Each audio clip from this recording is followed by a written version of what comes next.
Hello and welcome to the Celtic Down Under podcast. I'm your host, Jarrod, and on this episode of the Tim Talk podcast series, I'm joined by Davie. How you going, mate? I'm good. Thanks for having me, bud. How are things with you guys? Pretty all right over here in Melbourne, other than we're in lockdown again. But yeah, we're just talking off air, and you're sunny outside, living life over there in Western Australia. So I'm jealous, mate. Yeah.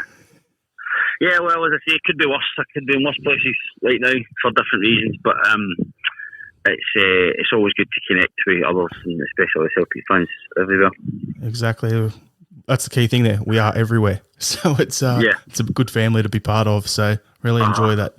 So what we'll do is we'll start off with you just want to tell us a bit about yourself, like how did you become a Celtic fan, the blog that you write, and then we'll just take the conversation from there. Cool, aye, sure. My Celtic story is very similar to most of where I grew up in Glasgow. It was it's family. Most of my family were and are Celtic fans. Football being essentially a religion back in the UK, in Glasgow especially. You migrate, and in the working class areas, you played football. It was the only thing in the 80s and the 90s. It was really all you had. So you migrated to one or the other. Mine was Celtic, and it just grew over the years. I was there through the 94, the early 90s, and the 94 takeover with Fergus, and it developed from there. And how, as I became older, and understood more about the game. And the game changed as it has over the past 40 years. It's just deepened my love and my understanding. And it really in the early days of the 2000s, and watching Martin O'Neill and the European nights, they're special memories that will be with me in my dying day. And like all football fans and all Celtic fans, these are the nights and these are the games that you can't really turn away from it. And it gets, as you get older, people say you grow out of it as you get older. That's not been the case for me. It's actually become more part of my life. And I think actually it's deepened since I left. I left home 18 months ago, and not having that daily kind of contact and being able to go to Celtic Park and stuff like that, I know that's been the case for a lot of people over this past 18 months, but for everybody. But it's actually deepened kind of my connection, I think, which is where the blog came from. And I kind of started the blog towards the end of the previous season, when the whole the season was ended abruptly, and Celtic were essentially blamed for it. It was all Celtic's fault. It was all Celtic who were told you shouldn't be taking this title, you shouldn't be doing this, you shouldn't be doing that, all to detract from others' issues. That's where the blog started from, really. And it became a bit of a back and forth between us and the other team, certainly. But then last season it grew because I felt the abuse that Celtic took last season, players, managers and the board, was unfair. Yes, some choices were wrong. I have no problem in denying that. Neil Lennon was never the man for the job. However, when he was appointed the job, they should have been backed by the fans. They should have been backed with the support and given the boost, not physically, verbally, and attacked the way he was at the beginning, because he was verbally attacked at the beginning. There was an immediate outcry on social media and a push to have him sacked almost immediately, which was unfair, because no matter if you think the decision was wrong to rehire him, which I do, they shouldn't have been given the manager's job full time. His previous time at Celtic was successful, so he should have been given that respect, and he wasn't. And then, as I say, through the course of the season, how that group of fans behave for me, and I refer to them as brats because I believe they behave in a bratish manner. If it doesn't go their way, if they don't think it's right, then they act out like childish, spoiled brats. And they never seem to have any argument based on logic or football. It's always just, this isn't fair. And that's progressed to the board, a board that's delivered for 20 years utter domination in Scottish football. 75% of domestic trophies have been won by Celtic the year 2001. We have achieved for a club of our size in the European football scale. We have achieved well in Europe. We don't do well every year, but we don't have the financial backing to do that. We don't have the money to do well. We cannot compete with the big five leagues. It's just a fact. Now, anybody that thinks different, it doesn't understand what they're talking about. So the board have delivered a lot for Celtic, and if you consider even the past 4 years, the 4 consecutive trebles that we've achieved, it's unprecedented and will never ever be matched again anywhere in world football. It's been proven this year that even our fiercest rivals basically had a free shot at a treble this year and couldn't do it. And yet, 4 trebles has been dismissed by everybody because this season has been so bad. This season has been terrible. This season has had mistakes. There was a domino effect of bad mistakes that were made. However, to have made those mistakes all in one season, and it being the only season you've made real mistakes, is maybe something the club and the board should be given more credit for than they are getting from the Celtic fans. I know we'll talk about the managerial stuff later on, but that's also now permeating into this situation with the new manager and who it's going to be. So that's where the blog and my history with Celtic come from, and how I feel. I feel strongly about my thoughts on it, and I do feel essentially that there's just a fierce vocal section of our support. They're led by certain groups within the support who want their Celts for change moment, and it has no basis in fact or reality for me. Yeah, there's a couple of things you said there that I wanted to touch on quickly. So where you said about Neil Lennon shouldn't get, like, you thought he shouldn't have got the job full time after 8 in a row. I agree with you on that front. Yeah. There's a lot of supporters out there, but a lot of us also backed him once he was in the chair.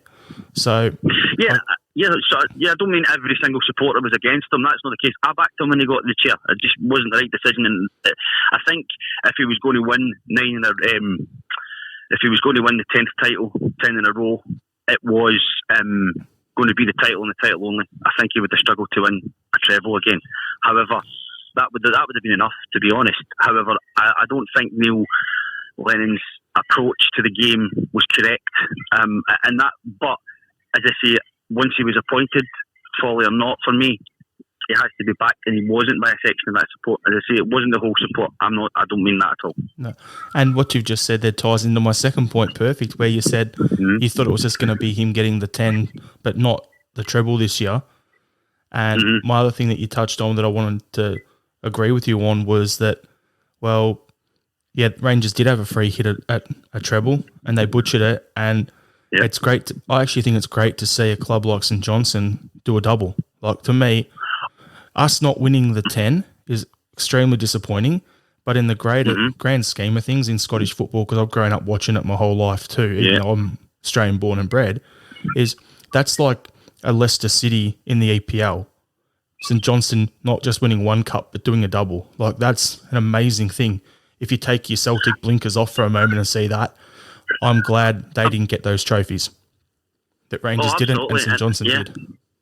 Absolutely. I think, and let's not be honest, we're glad that it doesn't matter who wins the trophies as long as it's not there's no Ibrox. That's all really, but that is good for us.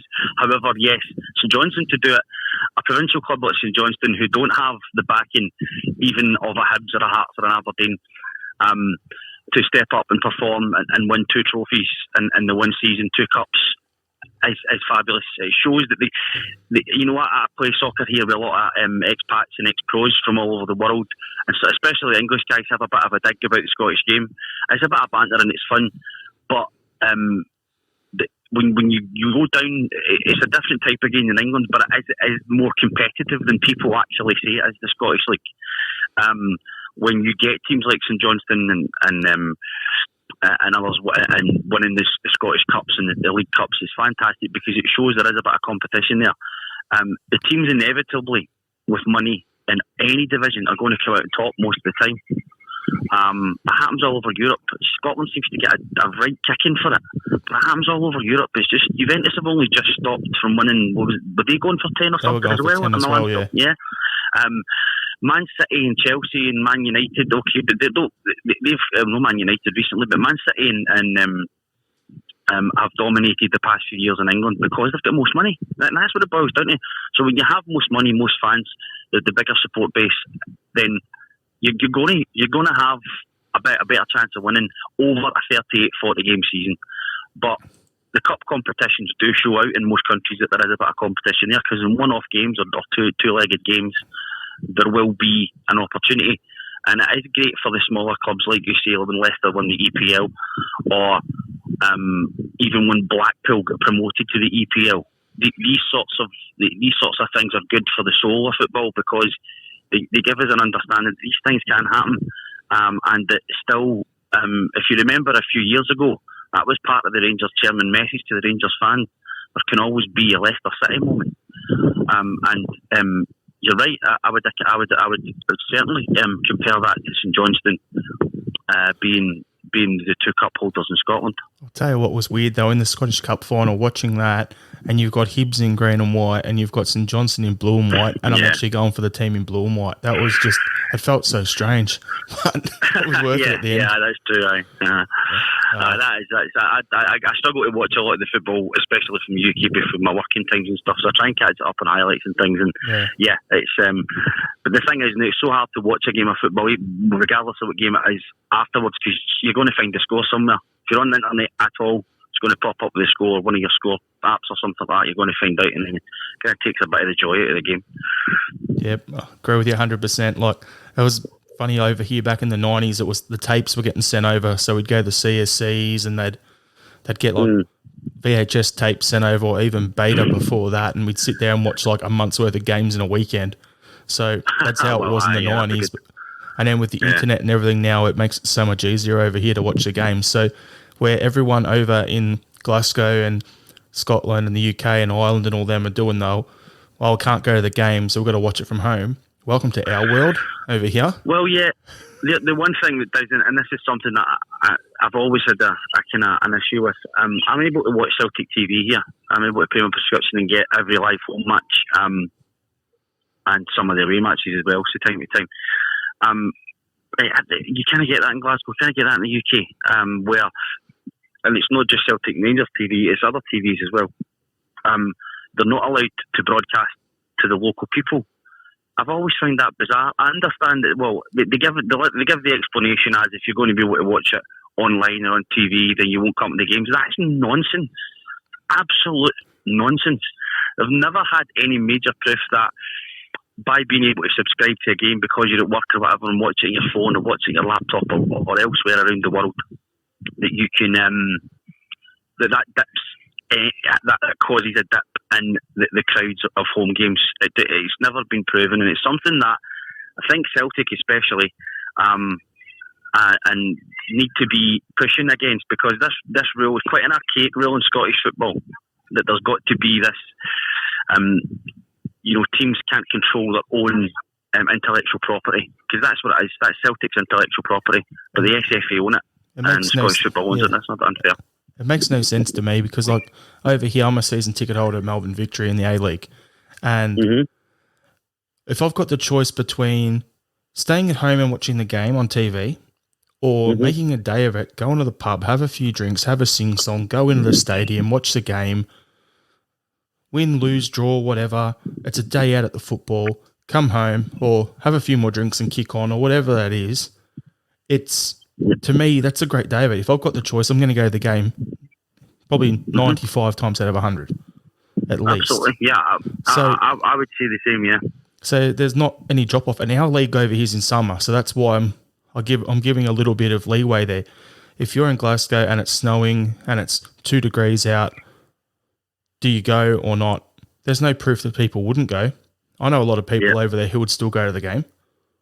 Yeah. So I think it's irrelevant what the TV thing. I just think it's strange. But yeah, Celtic TV makes it so much easier over here. And I think as well that the issue, especially through, you're just talking about winter and stuff, and I get that. So if you've got 3 kids at home, and you and your partner, you want to go to the game, but you're thinking, well, it's going to cost us 150 quid, 200 quid to get us tickets to go to the game, etc. Whereas we could maybe watch it at home and still maybe buy some stuff online for the club. It would give more of a people an opportunity to see the games. And then, you know what, tie it into the season ticket as well. Say if people buy a season ticket and you'll get access to the games as well. I just think there's definitely ways around this, and I don't think it's ever explored properly. It's talked about every now and again, but it's never really, because and that's, as I say, that it's one of these archaic rules the SFA and the SPFL just want to hold on to and say we control the TV revenue here. But again, is that also? I think that's part of Celtic and Rangers and that rivalry. And I keep calling them Rangers because that's what they're known as. I don't agree with that, but I'm not going to get into that argument on this podcast. But that rivalry is what sells Scottish football. Nobody can deny that. And this attitude of, well, because that's what they can't control, they can't have too much of a say, even though, let's be honest, the money coming into the game is through those two clubs. It's just a fact. And rather than fight it and constantly cause problems and cause quarrels and cause people to not talk to each other, if they accepted it, then they could maybe market it properly. And if you're getting, for example, if you then get a deal for Celtic and Rangers alone for X amount of millions, you trickle some of that down, but let Celtic and Rangers keep 75%, and that's probably more than those clubs would get anyway. So why not have a proper look at this over the next coming years? Because it's going to get harder and harder and harder for our two big clubs, Scottish two big clubs, to access any money, because the European football will change over the next 5 to 10 years, 100%. It may not go exactly the way those breakaway 12 want it, but they aren't going anywhere. I agree with Gary Neville on that. Those clubs aren't going anywhere. They will come back with something else, and they will keep coming back with it. Because these financial institutions that back this, they want closed shops so that they can control the money. So for us to find a fairer deal, we need to look at ways of packaging our product in a better way. And that's got to come through the big two. 100% agree with you. Look, I've got a mate of mine over here who's a Millwall fan. And talking about TV deals, the Championship has a good TV deal in the UK. But Millwall have only been in the Championship the last couple of years. Before that, for the last decade or so, they've been pretty much a consistent League One in England team. So what they have is they've got season tickets that you can buy to go to games, but then they also have a club membership. And what this club membership is for like £180 a year or something like that. Yep. You get you get not your voting rights, but you get to vote a player of the game, player of the year, that sort of thing. You get a scarf sent to you. You get the annual every year sent to you, and then you get the online, like there's Celtic TV. Yeah. Because they're not, when they're in the lower comps, they don't have that same exclusivity agreement.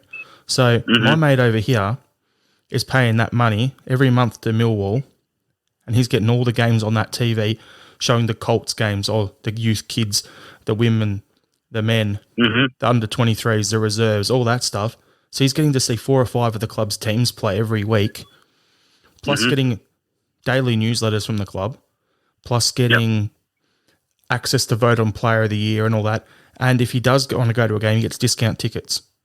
So that's what they need to do in Scotland. That's essentially what you get with Celtic TV. The only issue I've got with it, as I say, and I think it's roughly the same price. I don't think there's much difference in the price.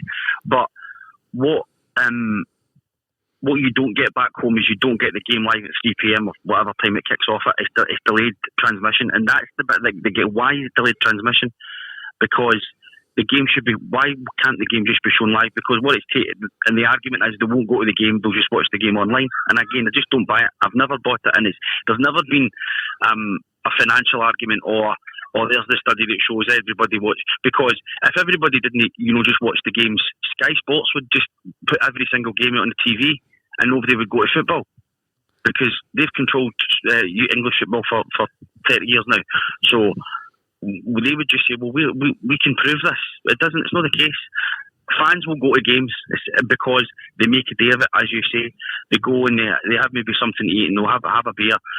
And a lot of clubs, I know a lot of clubs in England do this, and I think a lot, especially in the Asian clubs and the American clubs as well, they have events on the day of games. So the game may kick off at 3 p.m. And as an example, but the doors are open maybe at 11 a.m. in the morning, and there's bands playing, and there's different things for kids to go, and they can see maybe there might be guys who aren't necessarily in the squad that day through fitness or whatever, and then maybe signing autographs. These sorts of things, make a day of it, make it a big thing, and you will get people through that door.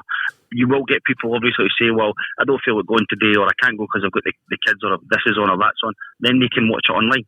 I just feel that there's definitely ways to market this differently, but because of the rivalry, because of the deep-seated religious nature of the rivalry as well, because there's no point in discussing Celtic and Rangers and not saying there's a religious element to the rivalry, because it exists, and it's just we've shied away from it for too long as well, and saying, oh no, it's not just football and religion. Sorry, football and religion should be split. Yes, they should in an ideal world, but we don't live in an ideal world. And the simple fact is, it is what it is. It's ingrained in both clubs, and they need to accept that, because that's there. That's what's stopping all these partnerships and all these issues being talked about, because it always comes back to that hatred, and it always goes back to that rivalry. And as unfortunate as that is, we need to find a way of building a bridge over that. And I know Fergus McCann tried to do that in the mid-90s, and it was rebuffed, but it needs to be looked at again. But each time it's looked at, if you take an example of Peter Lawwell, and I know they're two words that a lot of Celtic fans don't like hearing, Peter Lawwell has tried to fan the flames of that a bit and say, look, we're part of this, whether we like it or not. I don't necessarily like being associated with a lot of things that happen from Govan, but the simple fact is, when you boil it down to the two teams, they are the names of Scottish football that everybody recognises, and they're the only two teams that will bring in any serious money. And that is what needs to change. They need to say, we need to accept this, and we need to work with it rather than fight against it. Couldn't have said that better myself. So what we'll do now, just changing pace a little bit, is we'll talk about the manager situation. Let's go to that one. So how about that? I hesitated because I'm like, yeah, let's see what pelters I cop in the comments section when this is shared around. But the Eddie Howe situation, we'll start there. What was your take on that from start to finish? It was never my first choice. And I said that quite openly on the blog. I said it on Twitter repeatedly. I didn't, from about October, there was this vocal, and it was the same guys who were having a go at the board.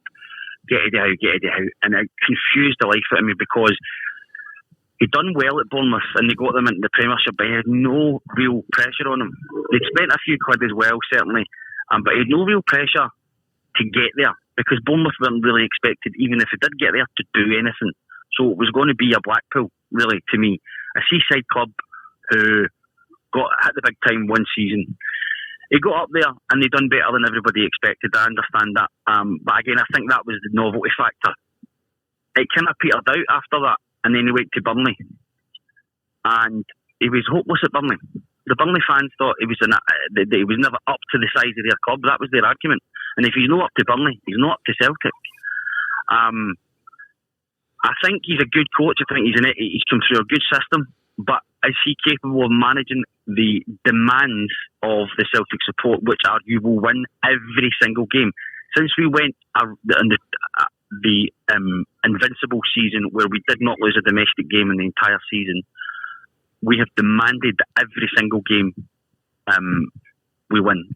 A section of our support have demanded that we win every game. And one defeat, no matter how well we play, no matter how the bad luck went or whatever, was always treated as a disaster. Eddie Howe up to that? I never thought he was.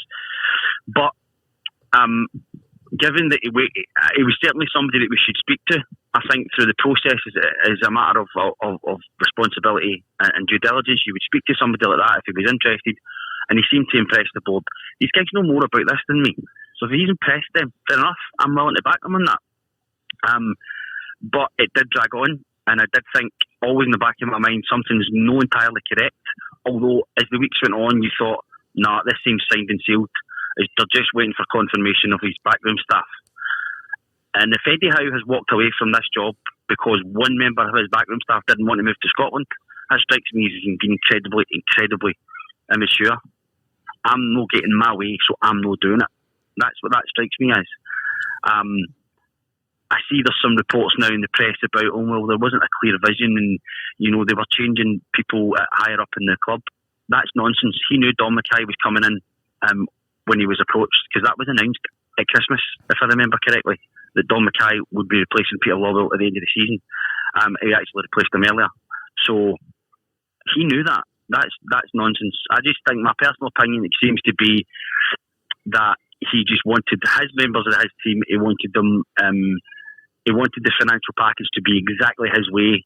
And because that's not happened, again, we've got our support.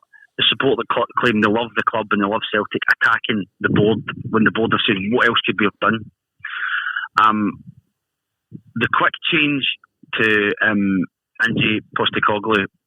We'll come back to the Ange stuff if that's okay, because I just want to jump in on something you said there. So you're talking about the whole early on, like the talk was, okay, he knows what he's going to be. And you've mentioned the word brat early on. And for me, if he's not going to get his backroom team and he's skipped town and gone back on his word over one person, to me, that's very soft. And it shows he's not going to have the mentality for Celtic. So I actually have always said on previous podcasts, I've said I wanted a director of football, I wanted a more continental setup. Director of football coming in, whether that was Fergal Harkin or David Webb.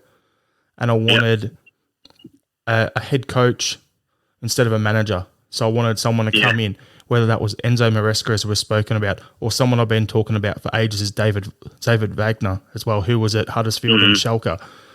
Yeah. Because he's worked with Webb before, and they're a good package deal. Then you've got the guys on Axom talking about Sparky Hughes and whatever it is, and those sort of guys. And I'm like, for me, that was a no. But the setup I wanted was a director of football and a head coach. Now, Enzo Maresca's gone to Parma. Looks like Fergal Harkin's going to be coming in from Man City, and that's where the tie into Postecoglou comes into it. So we'll get to that. But for me, the issue here is when, as you said, when they said, it's going to be Eddie Howe, I was like, okay, cool. I watched a bunch of YouTube videos like everyone else did. I watched docos at Bournemouth did, and I'm like, got a little excited, started thinking of podcast puns for his name, all that sort of stuff, at episode titles, as you do. The key thing, though, for me was that always got me the wrong way was that he wanted, was it Richard Hughes to come in with him as technical director? He wanted the Bournemouth technical director to come in as director of football. Yeah, in what coaching position does the head coach pick his boss? To pick his boss, exactly. I said that in one of my blogs. That really concerned me, because he was saying then it was the same as Brendan Rodgers bringing his chief scout, who was pitching guys to Celtic at $60,000 a week. They were middle rate Italian players who were never going to settle in Scotland. They would never have been able to play our type of game. But Brendan Rodgers, and I can't remember that boy's name now, but his chief scout, they had to be a team. Lee Congerton, there you go. Lee Congerton, that's it, yeah. And they were never a good team for Celtic. Brendan Rodgers was an excellent manager for Celtic, but Lee Congerton was never... He wasn't capable of understanding this is a different market. We need to be getting different types of players. We need to accept that we can't play 60-70 grand a week. It's just a fact. I know there's the odd player you would say, do you know what, push the boat out for them. But we can't be doing 70 grand a week to every single player. It's not on. And that's where I thought that there was a big flaw with the Eddie Howe appointment and Richard Hughes being director of football. The club need to pick the director of football. It should. I personally think the director of football should be in first, and then they get a say in the manager. But they're doing it through the CEO until a DOF is in. Fair enough. That's how they want to work it. But there was a huge question for me on that, because he seemed to say he wouldn't even confirm officially. And in the press, although he was kind of making the right noises privately, that it was done and dusted until he knew that his Bournemouth team were going to be coming with him. Now that led me to think, especially in the past couple of weeks, did he always know this was going to fall down? Did he always know that this was never going to happen? Which also led me to believe, and I put this out as well, did Celtic know this was never going to happen? Was this all a ploy by the Celtic board to say to that group of fans, we tried to get him, we tried to get your man, and he doesn't want to come, and it's not your fault? And people would say, would you say the Celtic board are capable of doing that? Yes, absolutely, because these guys run a business and they're incredibly smart and incredibly good at what they do. Is it ethical? That's up to your own ethics. But the simple fact is, my instinct is both parties kind of knew this was never going to happen. And I do believe the time of the season ticket renewals has got something to do with this as well, because the season ticket renewals were taken up by those who were always going to take them up. And anybody who doesn't take a season ticket renewal until they find out they've got the man they want isn't really a true fan, in my opinion, but that's another matter. The season ticket renewals came out, everybody signed up, Celtic said thanks, and then they announced Eddie Howe's not coming to Celtic. To me, that makes too much. There's too many coincidences in that, and I think that there's been a bit of a marketing strategy played here, and played probably as well as they could. Yep, I agree with you on that, and yeah, it's one of those things where I actually think they knew as well early on, which makes me think how quickly they've moved on from when Howe pulled the pin. The way he's done it, how quickly they've gone to, okay, he's not coming in, but we're in conversations with Postecoglou so quickly. A lot of people think, oh, what's this about? Well, sorry, everyone's been talking about for years. We need to be more assertive as a club. We're a big club. Well, you get a director of football in, they are worrying about the club first, and that's it. Yeah, because they're a club employee.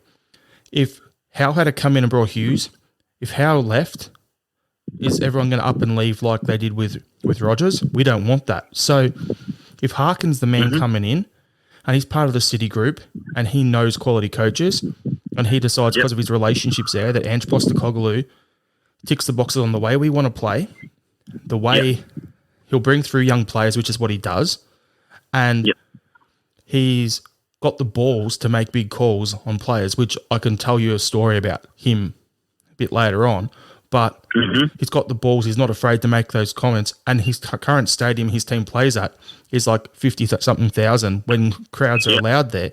He's used to having a big crowd in stadiums and that too. If Fergal's coming in and the talks are, you're going to come in, we want to present you both on the same day. You're coming in, who do you want to work with? Ange Postecoglou's the guy.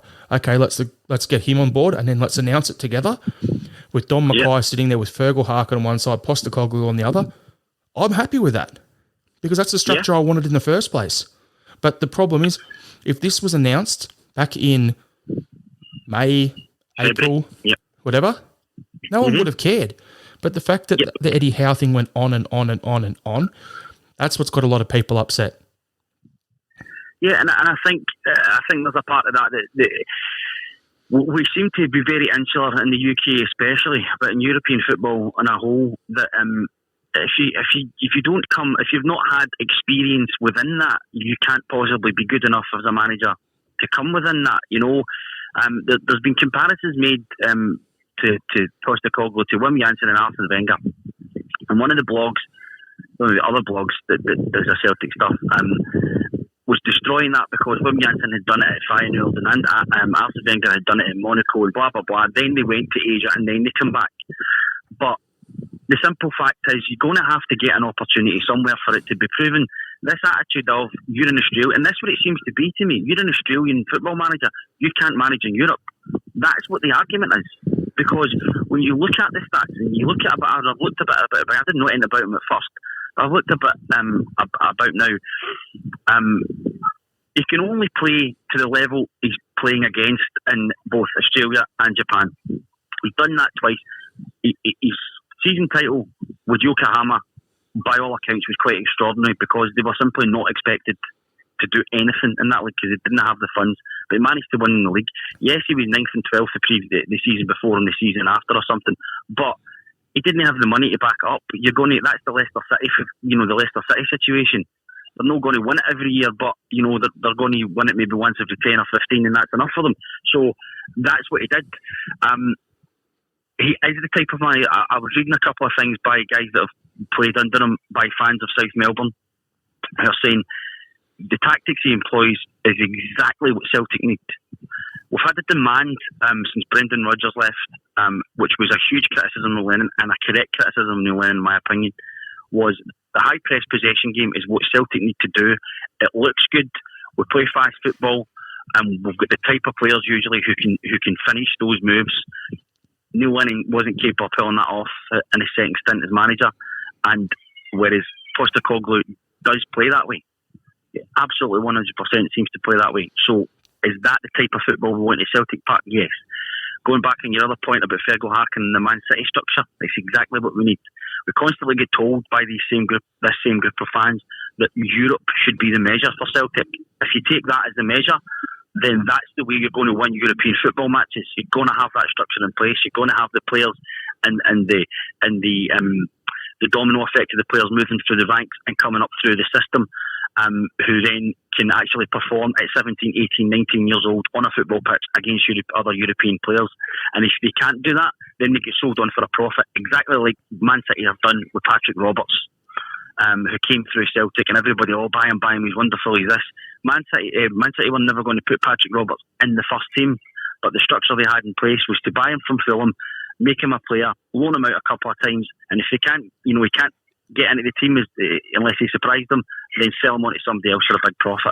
And that's what they do, and that's how Celtic, if they want to be that type of club, that's how they need to do it. They have to have that structure in place. And you can go on all you want about Celtic. We're a fan club, we were formed for this reason, and we had this ethics and we had that. That's fairy tale nonsense. That's not how football works anymore. It's not how the world works anymore, and you need to accept it. And if you don't accept it and adapt into it, you will die. Yeah, well, speaking of that, we've got a couple of sayings that tie into what you said early on about it doesn't happen in Europe. People don't know what's going on. In Australia, football is known as the world game because it's everywhere. So you've got to take those blinkers off and not be so Eurocentric, because there was a thing growing up in the 90s over here where football fans, because the old NSL was dying off when Ange was coaching at South Melbourne and won a couple of titles, there was a thing known as what they called the Euro snob element in the world game. So it was, everyone was focused on just European football, and those who wouldn't care about any Australian football or anything else was only what was happening at Man United and the EPL and that sort of thing, right? So I'm seeing a bit of that sort of mentality here, in that you've got Scottish people hate it when English people say that the Scottish League is a tin pot league. They hate it. But then they're doing the exact same thing, saying that the J League and the A League are tin pot leagues, and this guy's not qualified. So totally agree with you. It's the same. It's a double standard right there, first of all. Second of all, in Europe, the whole of Europe, in the top 12 leagues, there's only 3 managers who aren't from Europe or South America. They are Jesse Marsh, a guy in Belgium whose name I can't pronounce, and if Ange comes to Celtic, he will be the third. But the guy who was third in there last year was in Belgium. It was Kevin Muscat, who was at St. Truden or something like that. Now, coming back to Ange here in the A-League, I mentioned earlier, I'm a Melbourne Victory season ticket holder over here. So Ange went from South Melbourne to coaching the Australian youth teams, qualified for Olympics and all that sort of stuff through Oceania. He was in that role for 7 years as we transitioned from Oceania Confederation into Asia. His first two, because he was doing the under-20s and the under-19s, under-23s or whatever, they didn't qualify first time around. He had a massive issue, fell out, couldn't get a job. Went over to Greece, 3rd division for a year because he just wanted to coach football, right? Now, he came back here, ended up at Brisbane Roar, got rid of a bunch of the old boys over there and brought through youth, recruited guys really well from over in Europe, brought over a couple of players, a guy called Thomas Broich, who ended up winning the most Johnny Warren medals, so League Player of the Year in the league history until he retired, and brought over the league's top ever goal scorer in Bessart Barisha. So his recruitment is good. He knows how to find, spend money well because of this salary cap over here. And then, after the success he had there, he wanted to come home to Melbourne. So he came down to my team, Melbourne Victory, who were in a similar situation at that point that Celtic is in now.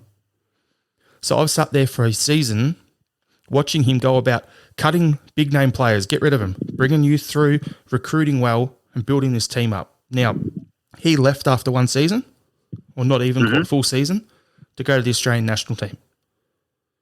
Melbourne Victory went and won the comp the very next year under Kevin Muscat, who I mentioned earlier. Okay? Yep.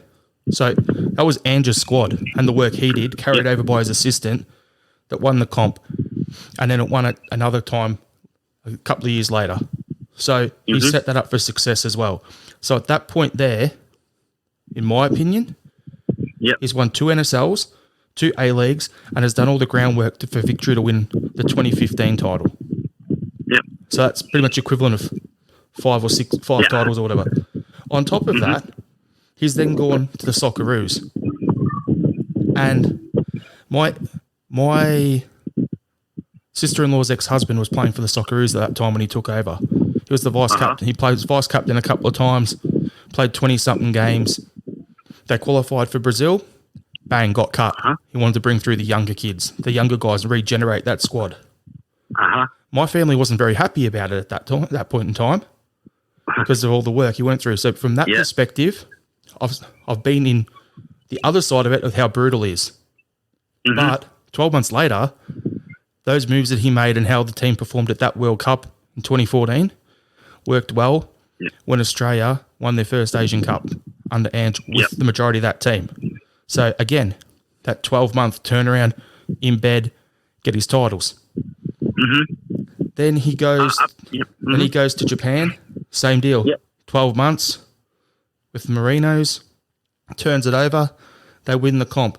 Now I've got a guy I do a podcast with, Liam, who sent through about where we said about last season where they came 9th in the J League. His response was, "I wouldn't read too much into last season's J League. It's one of those leagues where a different team wins almost every year. There's actually a good spread of teams that win it, where about 8 or 9 teams are capable of winning the league each year. So it's not like a really strong team or strong league where it's the same teams every year. And the fact that he did that with the budget he had over there, I like what he's doing. So he ticks a lot of boxes for me. But saying all that, I still think no matter what happens, Martin O'Neill always said Celtic is 3 losses away from a manager getting sacked. Absolutely. And then that's where. Sorry, on you go, mate. Now I was going to say, and that's where I think Ange is going to be on a hiding here because he doesn't have that reputation in Europe. Will it be 3 games or will it be 1 or 2? And then it starts. That's my concern, and that's what my concern about the noise that's being made by these bloggers and these blog leaders and the brats and going, well, he's no this and he's no that and he's not a big enough name. It's about them putting immediate pressure on him. They've done it with Ronnie Dyler. Ronnie Dyler was exactly the same. Ronnie Dyler actually played good football at Celtic, and he was one of the first in recent history to say this is still unfit. He's just still running an unfit league here because the guys only doing what they should be doing off the pitch. Now he gets slaughtered for that by these guys, and he gets slaughtered in the press. I've seen that. At the end of Ronnie Dyler's final season, Paul McStay came for a charity game, and Paul McStay said the Celtic team are unfit. It was the first thing he said.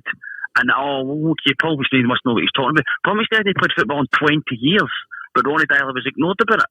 But simply because they had a relationship with Paul McStay and he is a Celtic legend, okay, that's fine. But the manager was saying he was unfit, and that was wrong. And it's exactly the same attitude they're having with someone from Australia now. I firmly believe that, and I agree with that they're putting so much pressure on him, calling him the Pedro Caixinha appointment. There's no one near that this is a Pedro Caixinha appointment, because this is about building a strategy and building a system and putting a system in place that's going to have dividends, like you say, not just now, but for 2, 3, 4, 5, 10 years. And if you want to make an impact in European or world football now, you're going to have that structure in place. It's all about, still in the UK, Scotland specifically, and very much from the Celtic fans, is spend money. We don't spend enough money. There is no point spending money on one player and he's going to cost you 25 million quid. You're going to have to pay him 100 grand a week, and then he doesn't like it because it's too cold, or he gets bored after a year and wants to leave. That's not what you want. You need guys that are going to come through a system, through an academy system, where they can then migrate into the team They'll play for 3, 4, 5 years, then they'll get their big move. Very like Kieran Tierney. But look at the abuse that even some people gave Kieran Tierney for daring to leave for Arsenal. We have a very insular look from some of our support. It's not about the big picture. It's about the immediate gratification of winning the title. And that boils down to one thing, a bit hatred for the other club. We have that section of support who behave like that, who constantly go on about how we should have buried Rangers.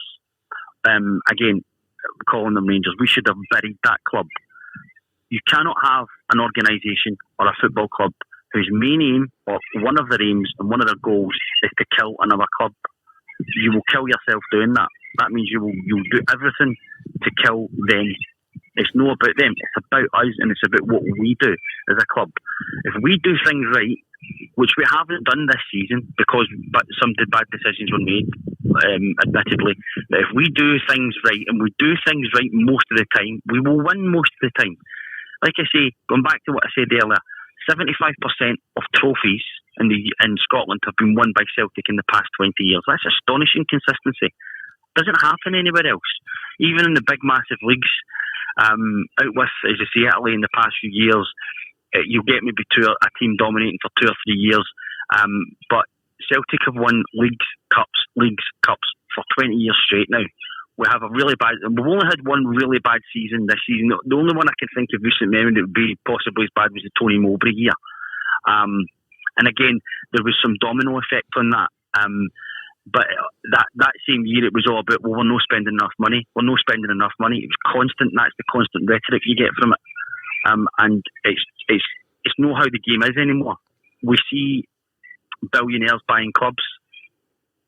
Every one of those billionaires that buys clubs eventually walks away from that club, and it's almost either does die or almost dies. It doesn't ever work. The only one that's had any long-term effect recently is Abramovich at Chelsea, and probably the Dubai guys at Man City. If you take Man U as an example, the Glazers have got that club in £600 million worth of debt. They've wrecked that. Something shocking. They've absolutely destroyed that club. Man United was, through Alex Ferguson and through the people who were running the club at the time, while it was a big institution, while it was a dominant institution, it still had a family feel. Even the ex-players, don't like going back there anymore at this time because they despise how it's being run. Do we want that at Celtic? Just throw money at problems, get us all in debt? And that's what some of these people seem to be saying. We don't spend enough, we should get debt, we should do this, we should do that. This whole share trust issue is an absolute poison and a danger to the club, because you will get people on the board whose attitude will be, let's just spend money. And that they can't be anywhere near that board. They cannot. Whatever you think of Peter Lawwell and Dermot Desmond as individuals, they have been successful at Celtic, and that is undeniable. It's demonstrably true that they've been successful at and for Celtic. Outside of the 90s, when the original Rangers were winning their 9 in a row, Celtic have won more trophies and more titles in every decade. In the 80s, the 70s, 60s, 70s, 80s, 2000s, 2010, Celtic have won more trophies and more titles, I should say, in every decade other than the 90s. We know what happened in the 90s. So Celtic are not a badly run club. They were poorly run towards the end of the Kellys and the Whites tenure. The last 10 years of that tenure, they were very poorly run. That changed. They are not a poorly run club at this moment. And that's where the decision for somebody like Ange Postecoglou, well, you may not be aware of who he is, well, you may not fully understand what the decision is based around. You have to trust the board there, because they tend to make the correct decisions. They didn't make the correct decision on Neil Lennon. And I do think there's an argument for possible Peter Lawwell had been in the job a little too long. Not too much trust, because he was incredibly successful and deserved the trust, but he probably was in the job a little bit too long. But then, how many times was he approached? He was approached by Everton, he was approached by Arsenal, he was approached by someone else in Europe, I believe, to take over at bigger clubs, Milan, and he said no each time. So he built up a lot in his credit bank there for me. And there was a piece put out in one of the blogs recently about how when the issues all happened in George Square and elsewhere in Glasgow for the title celebrations this season, Celtic were invited to go and speak to the Scottish Government and the police about it, and he replied by saying, "Why are we involved in this? This was nothing to do with us, nothing to do with our fans. Why are Celtic being brought into this?" And it was shown through that he will defend the club. This particular blog did admit, yes, it shows he defends the club, and it shows he does it in private. He doesn't make it public. But then in the next piece, they'll say he's deliberately destroying the club because he's not bringing in the person I want to bring in. And you can't have both. He either loves the club or he doesn't. He obviously loves the club. I think there's a lot of jealousy towards Peter Lawwell. I really do. I think he's a clever, confident guy. He's confident in his own abilities. He works for the club he supported as a kid and grew up supporting, and he takes a big salary out of it. There's a lot of jealousy amongst the Celtic support about that. It was the same with the example with Kieran Tierney. Why is Kieran Tierney moving to Arsenal? Well, because he can earn 3 or 4 times his salary. But he's a Celtic fan, he should play for nothing. That's the attitude. These guys are doing this for a salary at the end of the week or the end of the month. Yeah, but then if you ask someone, just straight up, if you got offered a job paying 3-4 times your wage, you'd go in a heartbeat. I'd go for an extra $5 an hour. There you go. You know exactly. That's the thing. That's the point. These guys would take an extra $5 an hour. Yet these guys should play for nothing because they were never good enough to realise their dreams. So anybody that is playing their dream should do it for free. No, that's not how it works. That's childish fairy tale nonsense. And nobody would expect anybody to do it. So I really think there's a lot of unfair criticism of the Celtic board. I'm not saying people shouldn't criticise because they should criticise, but the level of criticism, the aggressive nature of criticism, and I admit, if anybody's read my blog, I am an aggressive writer, but I feel I'm to the point with it. It's not aggression of just I don't like that person, so I'm going to be aggressive. It's because I'm trying to make a point, and sometimes you have to make a point in that manner. So I'm perfectly aware of that, but I feel that there's not enough. Having said that, I feel there's not enough defence of the Celtic board. For a while there, I felt I was the only person, and the Celtic fans who were defending the board and saying, "Hold on a minute, this is a bit harsh." But I've since realised that's not the case because there's plenty of people popping up and saying, "No, you're right on this." We need that section to be as vocal as the other section. The section who think that the club belongs to them. The club does not belong to them. It belongs to us. And that's where this whole problem was coming. I've seen a side of the Celtic support this season that I'm really, really, really ashamed of, to be perfectly honest. And it's not something that I'll ever forget. But hopefully we can grow from it. And I think if we can get behind the board, get behind Ange Postecoglou, if that's the man. If Fergal Harkin comes in, like you say, at the same point as Ange Postecoglou, that might be the defence he needs to be given the time. Because I think, like any manager, Eddie Howe wasn't going to come in and win 16 games in a trot. That wasn't going to happen. But like you say, because he's that big sexy name, he might have been given more time. Whereas Ange Postecoglou will basically be told you've got 3 games. If you don't win them all, then you're sacked. Whereas if Fergal Harkin is there, and I agree with you, I think it will be Fergal Harkin, and he would be my first choice, then he might be that buffer and that defence to say, just go on with coaching, I'll deal with the press, I'll deal with this, I'll deal with that. And that's because that's what he's good at. He is a relationships manager, I believe. Is that his title at Man City? He deals with loans and relationships and things, so he knows how to deal with the media. He knows how to deal with these guys. It's another section of the Celtic that we need to get. A relationship with the media is never going to be good because I am one that believes they are very, very much Ibrox-centric in Scotland. Yep. It's all about Ibrox, all about promoting that brand. No matter what they do, it's correct, and they won't report any bad stories.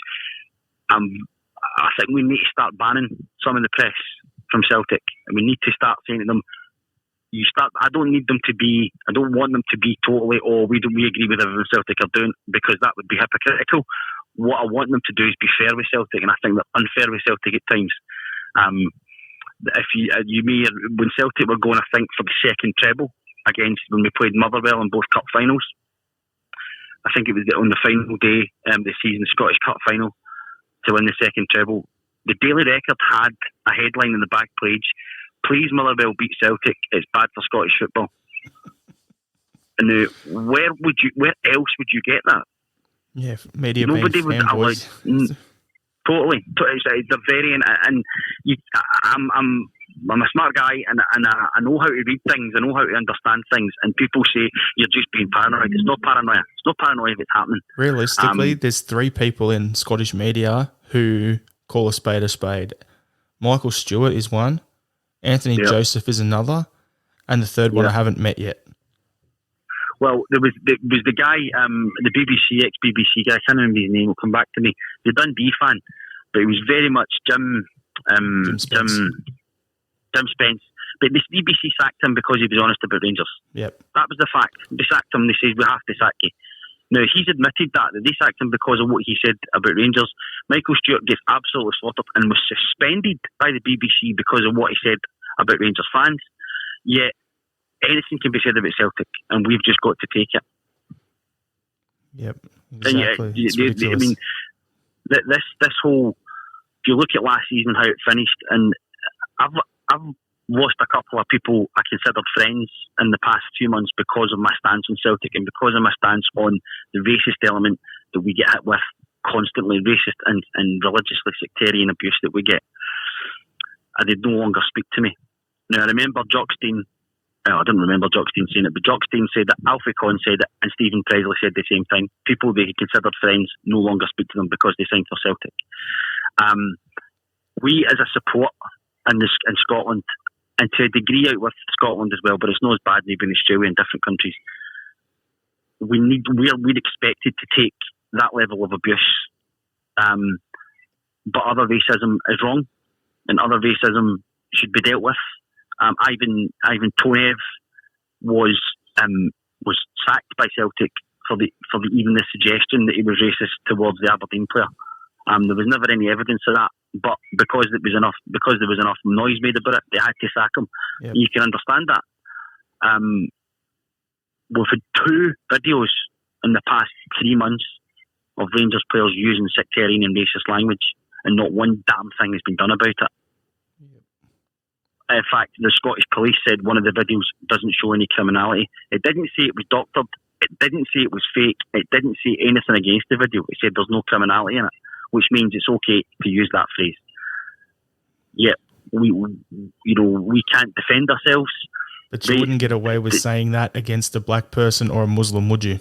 No, you wouldn't, and nobody with any decency would say it. But and if you take Glenn Kamara's instance, I firmly, one of your guys said in a podcast recently, he firmly believes that Glenn Kamara was racially abused, and I agree with him. But there is no actual evidence that he was abused. Nobody heard it, and nobody videoed it, and there's no audio of it.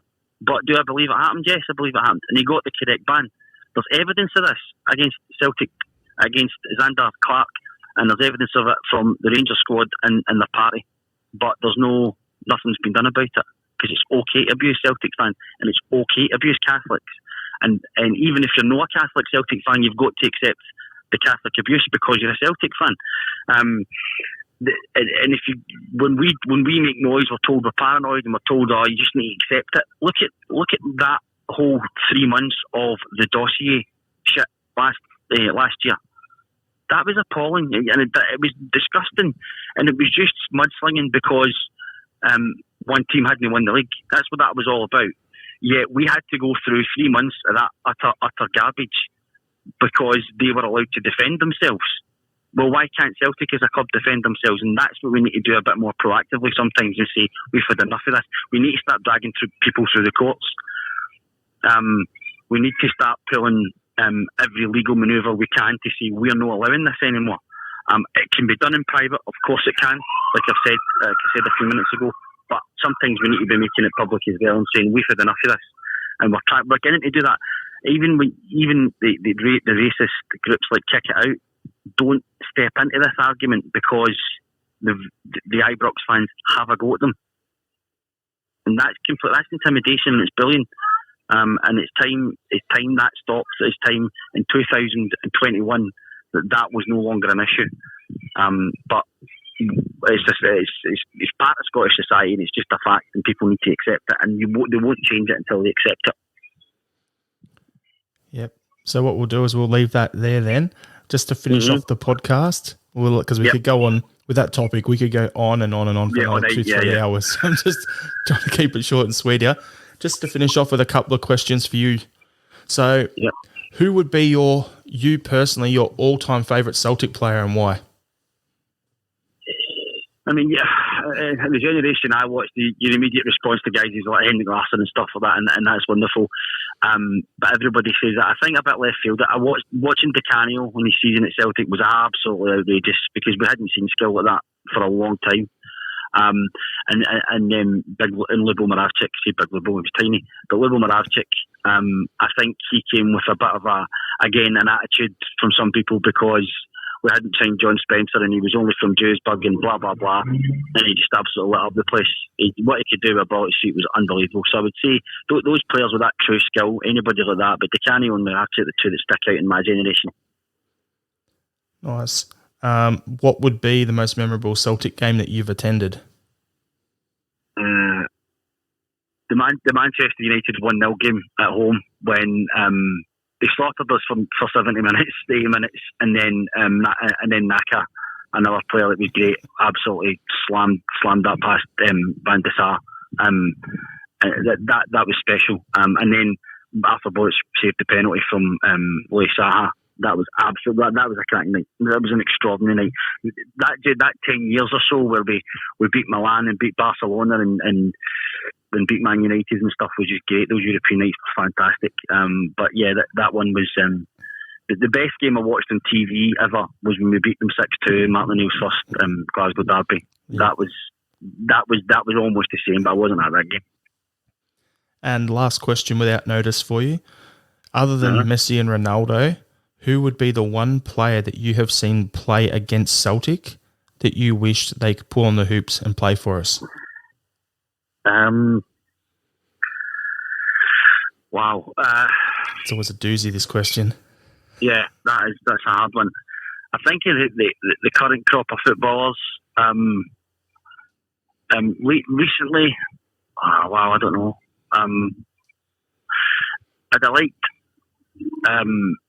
a big, like a Van der Sar goalkeeper type when we were struggling for goalkeepers would have been a real good, if we could have got somebody like that. They tried to get a couple of similar stats of goalkeepers and couldn't pull them off.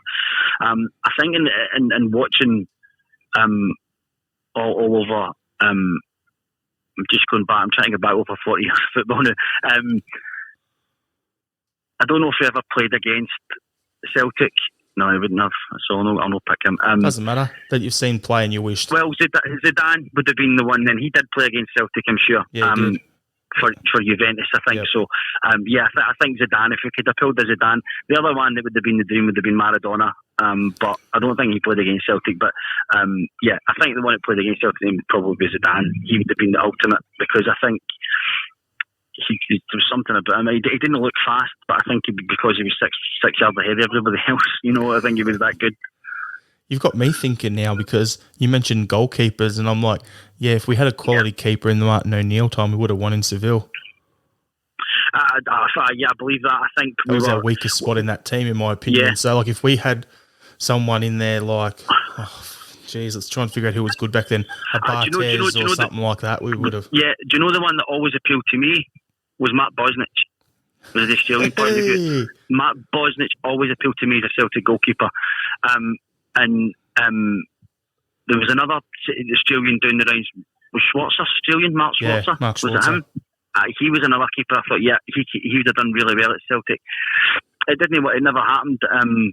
But yeah, I think under the Martin O'Neill season, I think if we did get into the Champions League later stages, the group stages, the knockout side of it, we'd have had a run in one of those Champions Leagues because we were a cup team under Martin O'Neill. Yep. So exactly what we're good at. That's why we got to because we were a good cup team over two legs. We're bigger than everyone. We could take a punch and we could fucking dish it out. Yeah, absolutely. I think Martin O'Neill only had a plan A. That's true. If anybody was able to break that down, he was in trouble. But his plan B was to do plan A harder. Yes, and he had the right players to pull plan A off. He knew. I'd heard at the very start of Martin O'Neill's, he was given the choice if he wanted to keep anybody that was in the squad, and Ayo Berkovic was in the squad, and he said no interested. He says, but try and make a play for Martin Viduka, and they offered Martin Viduka another contract, but he committed to Leeds, and he says no, I'm going, because Viduka was exactly the player Martin O'Neill wanted up front. Turned out we then get Sutton and Hartson and stuff, but that, there was. Yeah, that was a really, really good...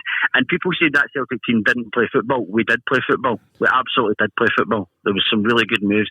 There was a game against, I think it was Leon, at Celtic Park, when Lee Miller was in the team. So Lee Miller, his name was? Yeah, Liam.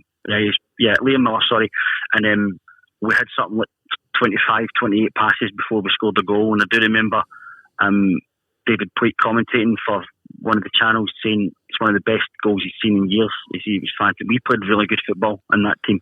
We were physical and we were hard. And if somebody wanted to knock us off the pitch, we could do it straight back at them. But we knew how to play the game as well. And I do think I think that team underachieved a bit, I'll be honest, because we got tested the Seville final. We were unfortunate in Seville, but I think we had another run in us somewhere. I know we got to the quarter final the next season, but I think we had another run in this maybe, and we didn't do it. We didn't just so underachieved a wee bit with that team, I think. Yeah, the thing with that team was, as you said, if teams wanted to have a wrestling match, and we could grind those out and win 1-0, but at the same time we could go and flog a team 4-5. Yeah, totally. Mm-hmm. Easy. We could play both styles of football. I think we also underachieved domestically with the Martin O'Neill squad, because we should have won more titles under that. We should have probably won 4 in a row under Martin O'Neill.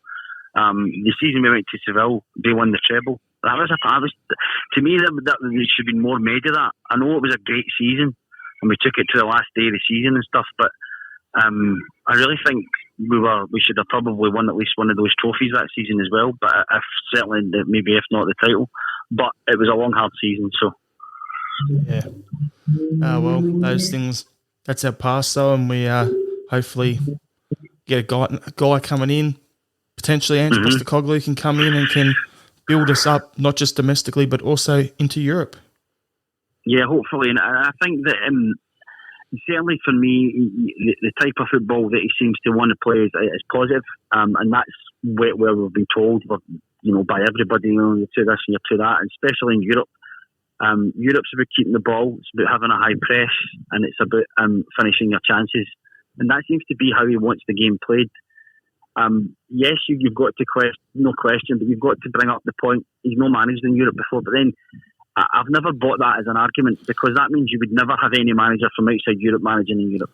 I'll just jump in here quickly and say the person that, like they keep saying he's our Pedro or whatever, the way Andrew's teams play and the way they like to press and how aggressive they are and assertive they are and defend with a high line, he's the Aussie Bielsa. Somebody else, I read that somewhere as well. That's who they were comparing him to. And was Bielsa linked to Celtic as well? Oh, wow. As one of their options. Yeah. Somebody said that. There's a lot of the Italian style football in the Australian game, I think. I think that comes from the immigration side of Australia, but also how the game is played. There is our attitude of you do your defensive job properly, but when we have the ball, we're going to attack fast and quick. And Christian Vieri was Australian Italian, wasn't he? Yeah. Well, that's the thing, because the old NSL was based on that. Like, you had a lot of the ethnic clubs, and that's where they got rid of it. So you had South Melbourne Hallis, so it was the Greek club. You had the Melbourne Knights, which is the Croatians. You had Sydney, Croatia. You had what else was there? There was a team, Parramatta or whatever, that was owned by the Old Rangers. And that was a Scottish club. You've got a lot of the ethnic stuff. There was Italian clubs like Marconi. There's all this sort of stuff. So you got Italian, Maltese, all the Yugoslavian ones, Eastern European style. So there's a lot of that. German clubs. There's a lot of Central to Eastern European clubs that were founded over here, and those clubs are still around, just in the second tier at the moment. Yeah. So because of that, that's why there's a lot of that in the Australian way that we play football. Yeah, and I think there's definitely something to be said for this initial issue with Scotland, especially. Like, with Scotland talk about how they took a lot of the game to different parts of the world, which is true. They certainly took it to Brazil and America and places like that. But other countries have played football as well for over 100 years. It's not just Scotland, and it's not just the UK. And there's been plenty of more. Right now, if somebody was telling me Australia versus Scotland, Australia would be favourites. And there's teams in that Japanese league that would absolutely perform in the top league in Scotland.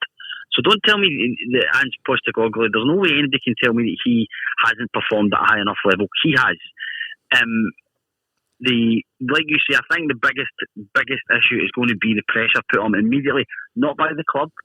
But the club are strong enough, as they showed through last year, that they won't stand up to intimidation from this group of fans. They won't let them bully them.